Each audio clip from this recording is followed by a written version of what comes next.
Sexuality in human artificial relationships has implications which go beyond sex. It concerns other forms of social engagement, of appreciation of beauty, socialization, and so on, and in general, cultural experiences.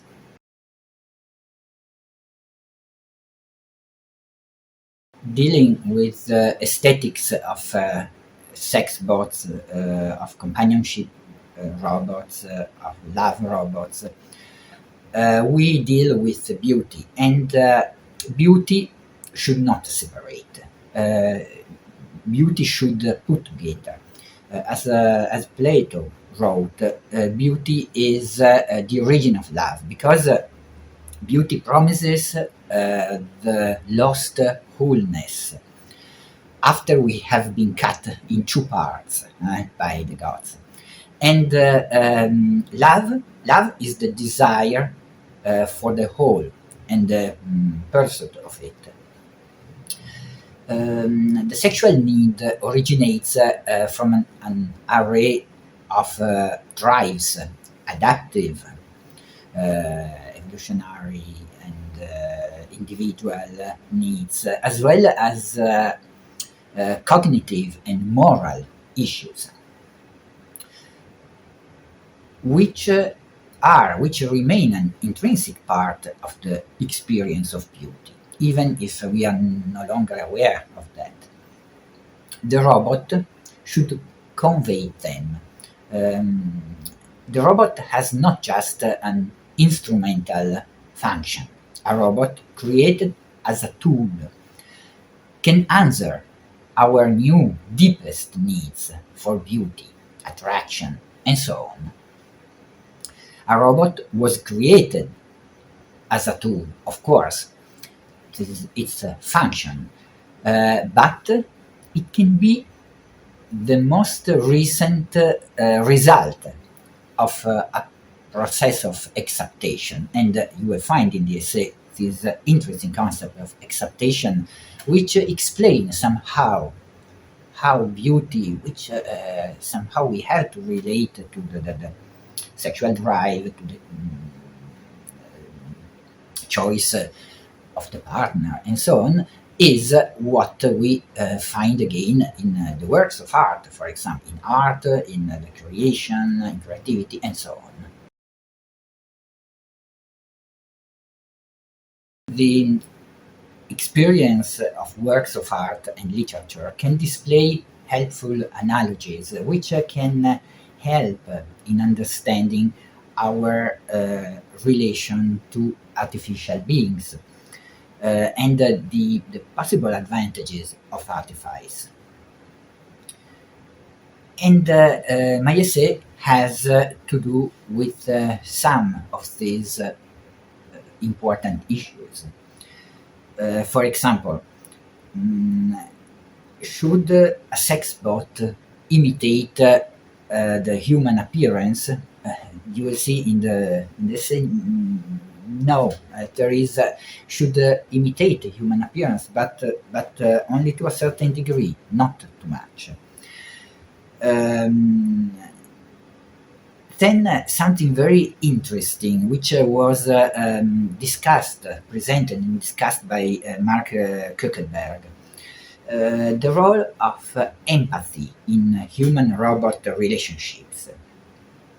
Um, it is very important because we are already used to relationships with non-human items, with not humans.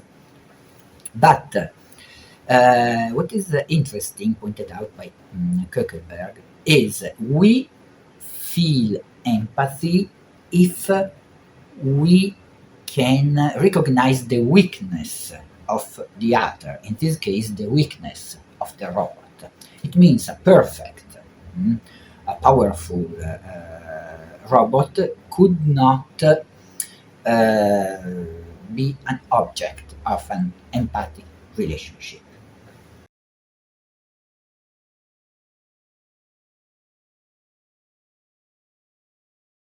Speaking of sex bots, the point is, the question is, what can an artificial body bring to our existence?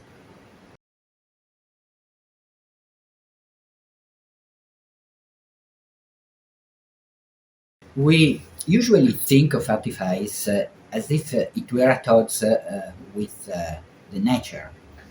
There is a long history of opposition between nature and artifice. Think of Plato and of works of art. Plato wrote that works of art cannot be related to the truth because they are not because they have been basically created. They are not nature. And even knowledge should be passed down from generation to generation through the living speech, the word, not through books. Well, because books are not natural. Now, today, nobody would accept Plato's criticism.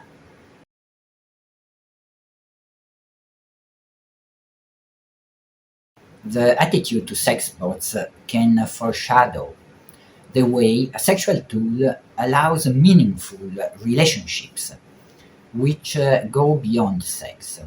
Socialization, creative self expression, and self actualization in highly personal ways. Robots are more like works of art than deceptive human substitutes. This is the point. We have not to think of robots as substitutes of human beings. Robots have to be considered as something existing in itself, as as works of art, actually. And as works of art, they convey cultural, social, and emotional qualities.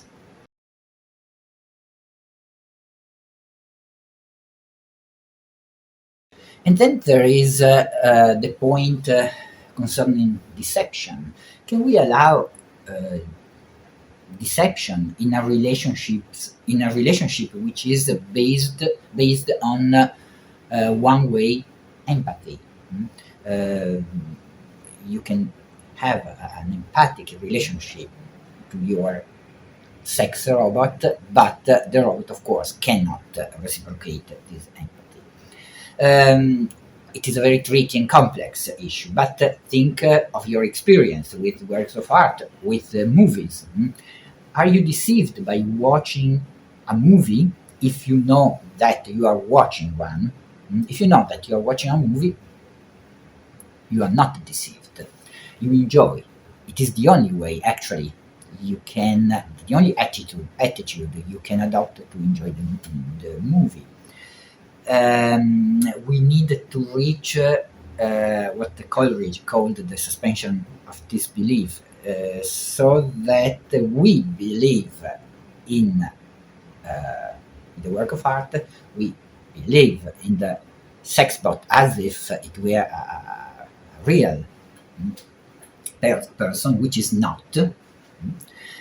But at the same time, we have to know that a robot cannot be, is not a real person, cannot be any real person.